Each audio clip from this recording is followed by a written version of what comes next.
న్యాయాధిపతులు 6:22 నుండి 26 వరకు. గిద్యోను ఆయన యెహోవా దూతను తెలుసుకుని, ఆహాహా, నా ఏలినవాడా యెహోవా, ఇందుకే కదా నేను ముఖాముఖిగా యెహోవా దూతను సూచించినాను. ఇప్పుడు యెహోవా నీకు సమాధానము, భయపడకము, నీవు చావని అతనితో సెలవిచ్చాను. అక్కడ గిద్యోను యెహోవా నామమున బలిపీఠము కట్టి దానికి యెహోవా సమాధానకర్త అను పేరు పెట్టాను. నేటి వరకు అది అబీయెజ్రీయుల ఓఫ్రాలో ఉన్నది. మనం చదువుకునే వాక్య భాగంలో గిద్యోను నేతృత్వంలో ఇశ్రాయేలీలు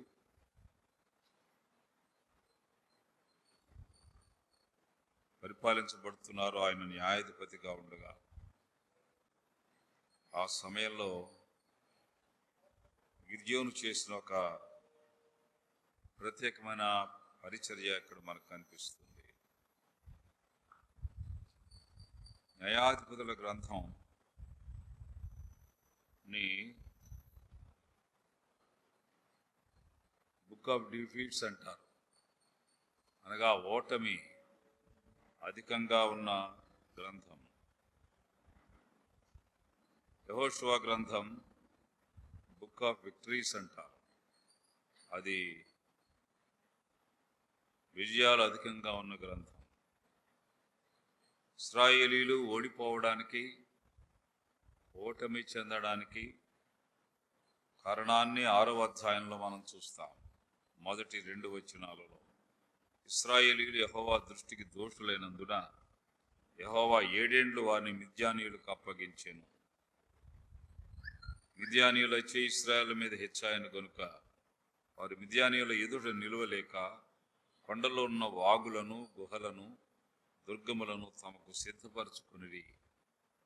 ఇక్కడ ఇశ్రాయేలీలు వారి దోషం ప్రస్తావించబడింది. దోషము ఉన్నందుచేత వారు తరమబడుతున్నారు. వారు మిద్యానీయులకు అప్పగించబడ్డారు. పాపము ఒక వ్యక్తిని దాసునిగా చేస్తుంది. పాపం చేయి ప్రతివాడు పాపమునకు దాసుడు అని బైబిల్ చెప్తుంది. పాపదాసత్వం వలన మనము దేవుని సన్నిధి నుండి చెదరగొట్టబడ్డాడు మానవుడు.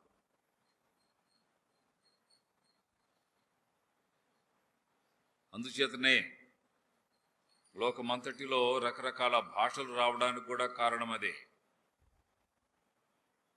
యెహోవా వారిని తారుమారు చేశాడు బాబెల్లో అని లేఖనాల్లో మనం 11వ అధ్యాయం ఆదికాండంలో చూస్తాం. 11:9 ఆదికాండం. ఎందుకనగా అక్కడ యెహోవా భూజనులందరి భాషను తారుమారు చేసెను, అక్కడ నుండి యెహోవా భూమి ఎందంతటా వారిని చెదరగొట్టెను అని వ్రాయబడింది. కనుక చెదరిపోయిన మానవులు చెడిపోవడానికి అవకాశం ఉంది. చెదరిన ఎవడైనా చెడిపోతాడు సాధారణంగా. చెదరి చెడిపోకుండా ఉన్నది కేవలం దేవుని నమ్మిన పిల్లలు మాత్రమే. దేవుని నమ్మిన వారు చెదరిపోతారు కానీ చెడిపోరు. ఆ మాట కూడా లేఖనాల్లో మనం చూస్తాం. అపోస్తల కార్యాల గ్రంథంలో 8వ అధ్యాయంలో ఆ మాటలు మనకు కనిపిస్తాయి. 8వ అధ్యాయం. ఆ కాలమందు మొదటి వచనం. యెరూషలేము సంఘమునకు గొప్ప హింస కలిగినందున అపోస్తలులు తప్ప యూదయ, సమరయ దేశమునందు చెదరిపోయిరి అని వ్రాయబడింది. వీరు చెదరిపోయారు కానీ చెడిపోలేదు ప్రియులారా. ఇక్కడ ఇశ్రాయేలు చెదరిపోయారు, మిద్యానీయుల చేతికి అప్పగించబడ్డారు, దేవునికి వ్యతిరేకంగా దోషాన్ని చేశారు. దేవుని నమ్మిన పిల్లలు, ఆది సంఘ విశ్వాసులు, వీరు కూడా చెదరిపోయారు కానీ ఏం జరిగింది? 8వ అధ్యాయం 4వ వచనంలో, కాబట్టి చెదరిపోయిన వారు సువార్త వాక్యమును ప్రచురించు సంచారము చేసిరి. ఎక్కడికి వెళ్ళినా యేసుక్రీస్తుని గురించి ప్రచారం చేస్తూ కొనసాగారే కానీ చెడిపోయిన వారు కాదు. విశ్వాసి ప్రాంతాన్ని బట్టి చెడిపోడు, ప్రదేశాన్ని బట్టి చెడిపోడు, స్నేహాన్ని బట్టి చెడిపోడు. నిలకడగా, నిబ్బరంగా, స్థిరప్రజ్ఞునిగా, కదలనివాడుగా, స్థిరుడుగా ఉండే అవకాశం ఉంది. పాపము మానవుణ్ణి చెదరగొడుతుంది. పాపం మానవుడు చెడిపోయేలా చేస్తుంది. 6వ అధ్యాయంలో ఇశ్రాయేలీయులు కొండల్లో ఉన్న వాగులను, గుహలను, దుర్గములను సిద్ధపరుచుకున్నారు. వాళ్ళందరూ చెదరిపోవడానికి కారణం ఏమిటంటే వారు యెహోవా దృష్టికి దోషులయ్యారు. ఇలాంటి నేపథ్యంలో దేవుడు వారిని కనికరించి గిద్యోను నేతృత్వాన్ని వారికి అనుగ్రహిస్తున్నాడు. గిద్యోను నేతృత్వం 11వ వచనంలో మనం చూస్తాం. యోవాషు కుమారుడు గిద్యోను అనే మాట వ్రాయబడింది. గిద్యోను అనే ఒక రక్షకుడు వారికి దేవుడు అనుగ్రహించాడు. గిద్యోను అనే రక్షకుడిని దేవుడు వారికి అనుగ్రహించిన సంగతి ఇక్కడ మనకు కనిపిస్తుంది. రక్షకులను దేవుడు వారికి ఇచ్చాడు. వారు విడిపించబడడానికి ప్రభు అనుగ్రహించిన ఒక గంభీరమైన వెసులుబాటు ఇది. వారి కొరకు రక్షకులను పుట్టించెను అని బైబిల్ స్పష్టంగా సెలవిస్తుంది. చూడండి, న్యాయాధిపతుల గ్రంథం 3వ అధ్యాయం 9వ వచనంలో, ఇశ్రాయేలు యెహోవాకు మొరపెట్టగా యెహోవా కాలేబు తమ్ముని కనజు యొక్క కుమారుడు ఒత్నియేలును రక్షకునిగా ఇశ్రాయేలు కొరకు నియమించి అని చూస్తున్నాం. రక్షకునిగా నియమించాడు దేవుడు. వారికి రక్షకులను అనుగ్రహించాడు. అందుచేత వారు యెహోవాకు వ్యతిరేకంగా దోషం చేయకుండా తప్పించబడడానికి గిద్యోను నాయకత్వం వారికి అనుగ్రహించబడింది. మిద్యానీయుల మధ్య ఉన్నాడు గిద్యోను. ఇశ్రాయేలు బానిసత్వంలో ఉన్నారు, దోషులుగా ఉన్నారు, చెదరిపోయి ఉన్నారు. కొండలు, వాగులు, గుహలు, దుర్గాలను వారు ఆశ్రయించి వెళ్ళిపోయారు. అలాంటి పరిస్థితుల్లో లేఖనాలు మనకు కనిపించేది ఏమిటంటే, వాక్యంలో 6వ అధ్యాయం 24వ వచనం చూడండి. 23, 24 మనం చదువుకున్న వచనాలు. 23, 24 అప్పుడు యెహోవా నీకు సమాధానము, భయపడకము, నీవు సావు అని అతనితో సెలవిచ్చెను. అక్కడ గిద్యోను యెహోవా నామమున బలిపీఠము కట్టి దాని యెహోవా సమాధానకర్తను పేరు పెట్టెను. ఇప్పుడు వారికి సమాధానం వచ్చింది. Peace and tranquillity. దోషులుగా ఉన్న వారికి సమాధానం, చెదరిపోయిన వారికి సమాధానం, దేవుని వ్యతిరేకంగా జీవిస్తున్న వారికి సమాధానం. బలిపీఠమును కట్టి అని చూస్తున్నాం. గిద్యోను బలిపీఠాన్ని కట్టి సమాధానకర్త అని దేవుణ్ణి పరిచయం చేస్తున్నాడు. ఆయన సమాధానకర్త, మనము సమాధికర్తలం. మొదటి ఆదాము సమాధికర్త, మరణాన్ని మనకిచ్చాడు కదా. ఒక మనిషి ద్వారా పాపం ద్వారా మరణమును లోకములు ఎలాగూ ప్రవేశించెనో ఆ ప్రకారం మొదటి ఆదాము సమాధికర్తగా ఉన్నాడు, సమాధి నిర్మాత. సమాధి మనకు బహూకరించిన వాడుగా చరిత్రలో నమోదయ్యాడు. అయితే ప్రభువైన యేసుక్రీస్తు అనే కడపటి ఆదాము, ఆయన సమాధానకర్త. అందుచేతనే యెషయా గ్రంథంలో 9వ అధ్యాయంలో 6వ వచనంలో మనం స్పష్టంగా గమనించగలం.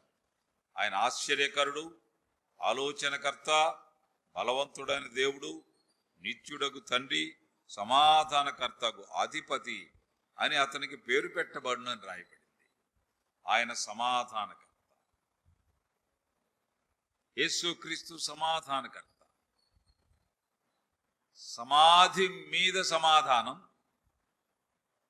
సమాధికి వెళ్ళే వారికి సమాధానం. పాపాన్ని బట్టి మనకు సమాధానం లేదు. ఎవరితో లేదు? చూడండి, పౌలు రోమిలకు రాసిన పత్రిక 5వ అధ్యాయం. పౌలు రోమిలకు రాసిన పత్రిక 5వ అధ్యాయంలో ఈ మాటలు మనం చూస్తాం. మనం సమాధాన రహితంగా ఉన్నాం, సమాధానము లేనివారుగా ఉన్నాం. అట్టి మనకు సంభవించినది చూడండి. 5వ అధ్యాయం 10వ వచనం. ఏలయనగా శత్రులమై ఉండగా ఆయన కుమారుని మరణం ద్వారా మనం దేవునితో సమాధానపరచబడిన వారమై ఆయన జీవించుట చేత మరి నిశ్చయముగా రక్షింపబడుదుము. ఆయన కుమారుని మరణం ద్వారా మనకు సమాధానం. ఆయన కుమారుని మరణం ఒక బలిపీఠం. శిలువ బలిపీఠం మీద ఆయన మరణించాడు కదా. శిలువ మీద ఆయన మరణించాడు. గిద్యోను బలిపీఠాన్ని కట్టి సమాధానకర్త అని చెప్పినట్టుగా ప్రభు అయిన దేవుడు మన కొరకు మనకు సమాధానం ఇవ్వడానికి ఆయన ఏర్పాటు చేసిన బలిపీఠమే కలువరి శిలువ. అక్కడ ఆయన మరణించాడు. ఆయన కుమారుని మరణం ద్వారా మనకు సమాధానం. లేఖనాల్లో ఆ మాటలు మనం చూస్తున్నాం. కారణం ఆయన సమాధానకర్త. 10వ అధ్యాయం అపోస్తలుల కార్యాల గ్రంథంలో కూడా ఈ సమాధాన ప్రస్తావన మనం చూస్తామండి. 10వ అధ్యాయం 36వ వచనం చూడండి. యేసుక్రీస్తు అందరికీ ప్రభు, ఆయన ద్వారా దేవుడు సమాధానకరమైన సువార్త ప్రకటించి ఇశ్రాయేలుకు పంపిన వర్తమానం మీరు ఎరుగుదురు. ఆయనే సమాధానం. యేసుక్రీస్తు మన సమాధులకు సమాధానం, మన సమస్యలకు సమాధానం, మన జీవన సంగ్రామానికి సమాధానం.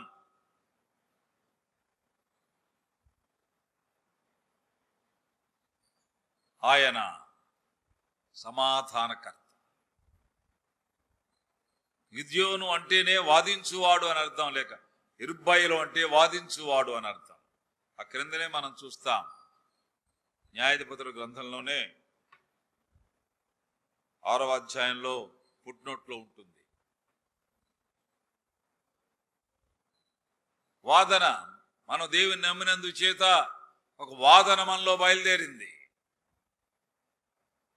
పాపానికి మనకు వాదన, అపవాదికి మనకు వాదన, సత్యానికి అసత్యానికి వాదన, చీకటికి వెలుగుకు వాదన, మంచికి చెడుకు మధ్య వాదన, పరలోకానికి భూలోకానికి మధ్య వాదన. యేసుక్రీస్తు కూడా వాదన తీసుకొచ్చాడు. ఆ మాట మనం లూకా సువార్త 1వ అధ్యాయంలో ఆ మాట మనం చూస్తాం. మరియతో దూత చెప్తున్న మాట 2వ అధ్యాయం 34వ వచనం చూడండి. ఇక్కడ యోసేపు ఆయన తల్లి అని గురించి చెప్పబడిన మాటలు విని ఆశ్చర్యపడ్డారని చూస్తున్నాం.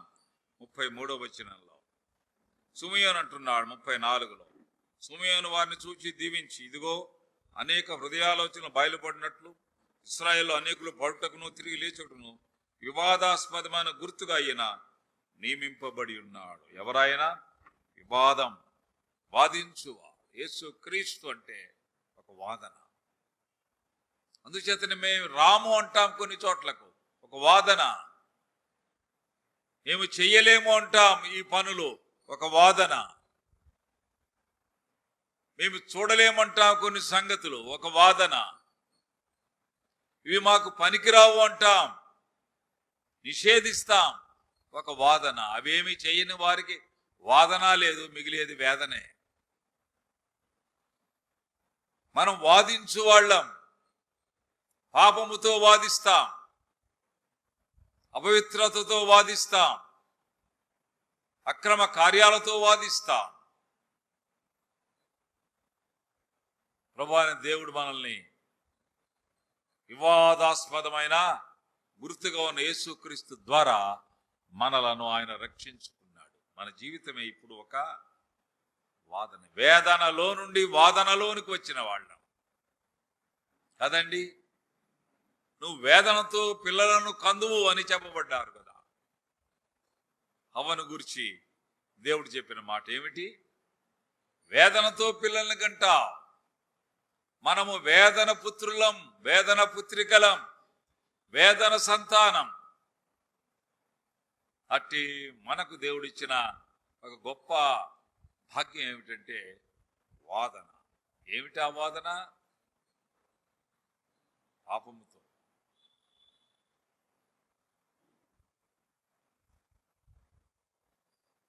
నా శరీరంలో మంచిది ఏది నివసం ఎరుగుదును, అందుచేత నాలో ఉన్న పాపనైజానికి నాకు మధ్య పోరాటం జరుగుతున్నది అని పౌలు వెర్రికేక వేస్తున్నాడు. అలాగూ పోరాటం చేసి జయించిన వారుగా బలలో పాల్గొనాలి, ఆరాధన చేయాలి. వాదనలో జయించిన వారుగా ఉండి కదా గతించిన వారమంతా పాపానికి దూరంగా, అపవిత్రతకు దూరంగా, ప్రభువుకు నమ్మకంగా, ఆత్మయందలి తీవ్రత కలిగిన వారమై ప్రభువును సేవిస్తున్న వారిగా ఉంటే అర్హులమే బలను సమీపించడానికి. అలాగూ లేకుండా యథేచ్ఛగా, ఈజీగా, క్యాజువల్గా, తేలిగ్గా జీవించి రొట్టె తినడం, రసం తాగడం అది మనకు దీవెనకరం కాదు, అది మనకు ఆశీర్వాదకరం కాదు. ఒక వాదన చేశాం వారమంతా, చెప్పగలమా?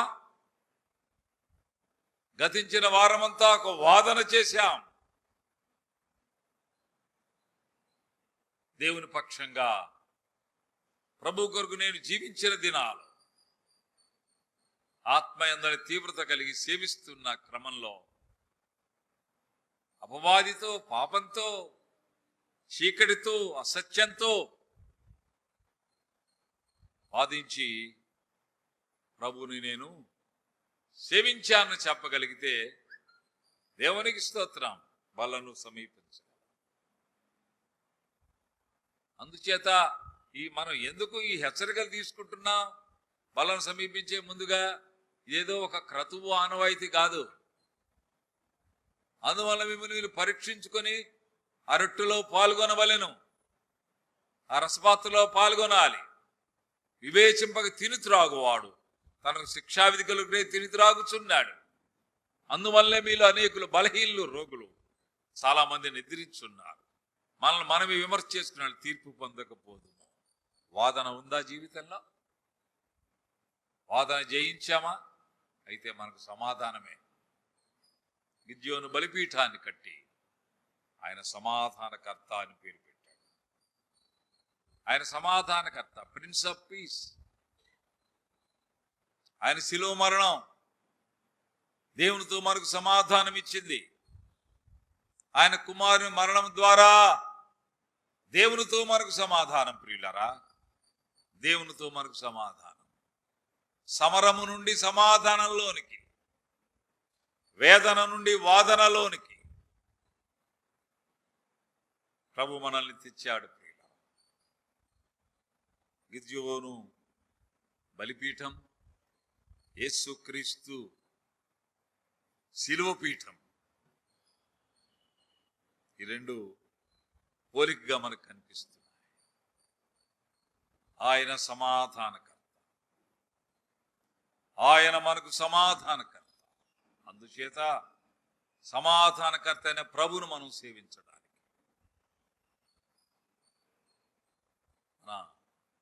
గతపు పేజీలు, బ్రతుకు పేజీలలో ప్రభు కొరకు నమ్మకంగా జీవించిన ఒక రికార్డు ఉంది కదా మన దగ్గర.